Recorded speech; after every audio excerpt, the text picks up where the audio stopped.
Movement tips and lifestyle hacks brought to you by FitLabPGH. Movement, a part of making your life complete. FitLabPGH back with another movement tip and lifestyle hack. A few weeks ago we did a couple of videos on the Mark Bell hip circle slingshot, and I've had a couple of people who've asked me what else do I do with my hips. Our whole idea behind FitLabPGH is we're a podcast about movement in the Pittsburgh, Pennsylvania area, but we also want to give you some tips with a YouTube channel, maybe for somebody who's not really an athlete or not a hardcore athlete and watches some of those videos and say, I want something just a little simpler, a little easier, or something that makes it really easy for for me to do.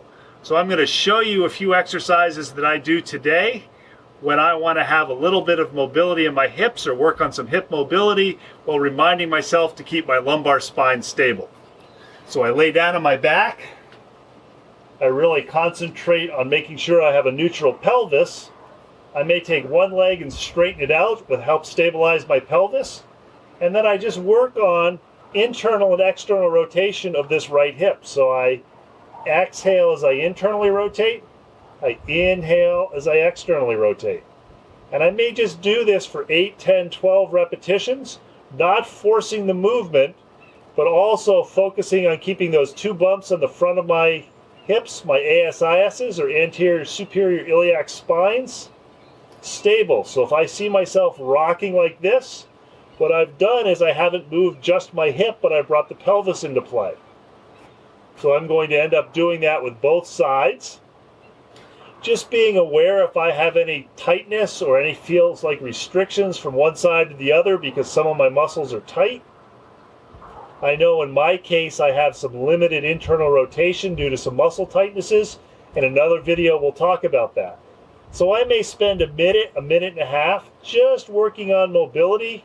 I don't want any pain, any discomfort. Then I may progress into exhaling, lifting one leg into tabletop, inhaling as I go down, and just alternating legs. So again, if we're thinking about running, we need to be able to flex the hip as we run up a hill. So I'm just reminding my body that I want to flex the hip and not move my pelvis around a lot when I do this. If I want to progress it from just alternating one leg to the other leg like I'm marching, I may exhale, lift one leg, inhale, exhale, lift the other leg, inhale, down, and alternate which leg I lift first.